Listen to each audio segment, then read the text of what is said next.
right, guys, let's do a bookshelf tour. Now, as some of you may know, me and my grandpa built these shelves together, so I'm very proud of them. I think they look amazing. And just for reference, I stand 6 feet tall. So these shelves are pretty tall. I think they're at the right height because they're not crazy tall, but they're also just not down here, which is not what I wanted. But as for the books themselves, I buy most of them used. I love thrifting. I love hunting for books. I go to Goodwill about once a week. I also go to my local library that has a thing called Friends of the Library where they sell old and discarded books for about 50 cents each. So that's a really good deal. And it's really just about going as much as you can and being consistent with it because you'll be able to find stuff the more that you go. But yeah, most of my other books I do buy new. And if I do buy it new, it's always on sale. The only true exception is Revenge of the Sith, which was $60, kind of insane, but it's my favorite book of all time. So I kind of had to get it on release day. But yeah, let's get into the actual tour. So these are my main three shelves, the ones you'll see in 99% of my videos. I think they look amazing. They make the perfect backdrop. We're going to do a quick breakdown of each shelf and then go over highlights. Starting over here, we have my favorite Lego minifigures I owned. Highlights being the original Drax minifigure, Zeb, some Clone Wars minifigures. I think they all just look great right here. And then on to my Star Wars mass market paperbacks. The best way to collect Star Wars books, in my opinion, because Star Wars books can get expensive because there's a lot of them and you can find most of these for about $5 each, and it's just really fun hunting them down. A highlight being I have three mass market paperbacks of the Phantom Menace. Some of you may know my obsession with that. And then we have the Dark Lord trilogy down here.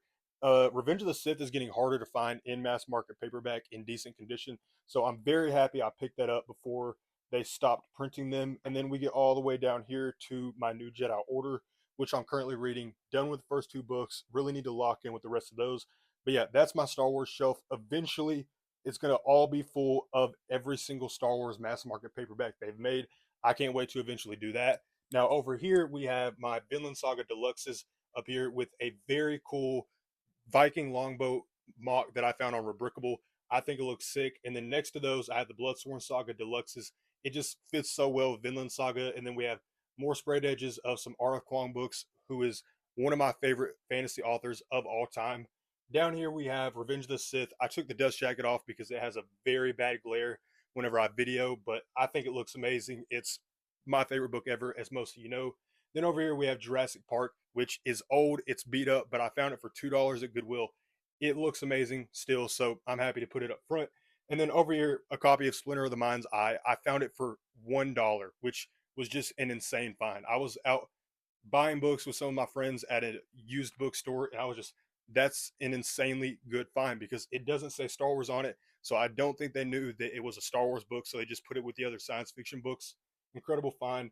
Right here, we have the original Escape Pod with C3PO and R2D2. I've been collecting a lot of these older sets and putting them on display because Lego Star Wars has been getting insanely expensive.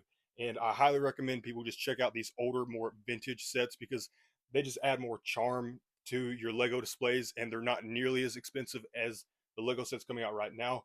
And then over here is my copy of Kenobi signed by John Jackson Miller. It actually has a letter he wrote to me in it. So that's probably my prized possession. If my house is burning down and I could grab one book, it would be that one. I have a cool Luke Skywalker vignette with a moisture evaporator that's paying homage to a Lego mock I made. I'll try to put a picture of that up on video. And then down here we have my collection of Phantom Menace hardcovers, not mass market paperbacks. The hardcovers got five of these, so that makes eight total. Kind of overkill. And then I have this cool set of Qui Gon and Darth Maul fighting on Tatooine. Looks great. We have Dune, very very good book, way better than the movie. If you've read it, you know. And then we have The Hobbit. We have this one with the sprayed edges, and then this nice one with a wraparound cover. And then down there is just a bunch of mini miscellaneous books. You know, all of them are great, but they don't really fit in anywhere else. And then up here we have some just all around bangers. This is one I did find at the library. It is The Shadow of Lightning by Brian McClellan. Haven't read it yet, but it was only $1 at my library and it's literally brand new. So yeah, let that be your sign to go out hunting for books. And then over here we have my Berserk collection, which is up there with Vinland Saga for my favorite manga ever. Down here we have the First Law. Still need to read book 3, but a friend is currently borrowing book 2. We get into just some more fantasy books. This shelf is kind of dedicated to fantasy. Eventually, it's probably going to be all dedicated to the Wheel of Time because I read book 1, and some of you may know I loved book 1. I didn't expect it to be that good. Down here we have my Dune books with another vintage Lego Star Wars set. I just love the way the Dune books look because if you look close enough, you can see that I've only read the first two because those spines are broken, and it'll be cool to like break the other spines and slowly fill out the rest of them. Red Rising, eventually I'm gonna have a whole shelf dedicated to Red Rising because that is my favorite book series ever. Got Star Wars from a certain point of view. Love that. It's just a bunch of short stories by different authors talking about A New Hope. I'm planning on collecting the other two, and eventually I hope they make some for the prequels. And then down here we have the Scythe trilogy. Really, really great trilogy. On book 3 right now. Still need to finish that up. And then we have my Star Wars Essential Legends collections. These books are great, and you can kind of picture them as the Penguin Classics of Star Wars.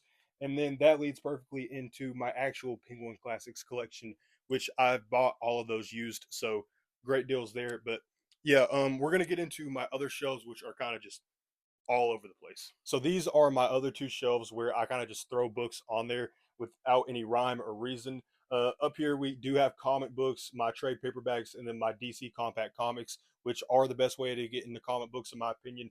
$10 for a full complete run is such a good deal.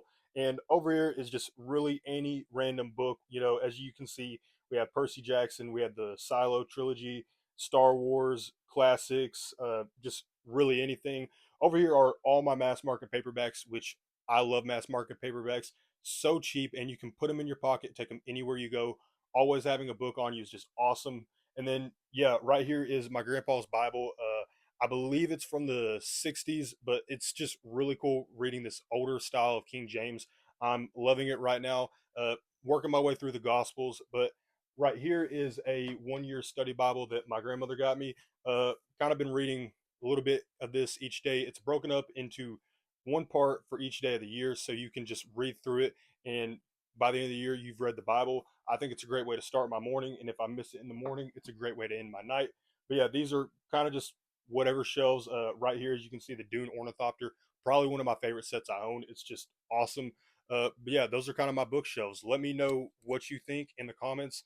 I think they're amazing. I can't wait to grow my personal library and eventually be able to call it a library once I get, I think it's 1,000 books that they say you have to have a library. But yeah, if you thought this video was cool, please like, subscribe, comment, do all that.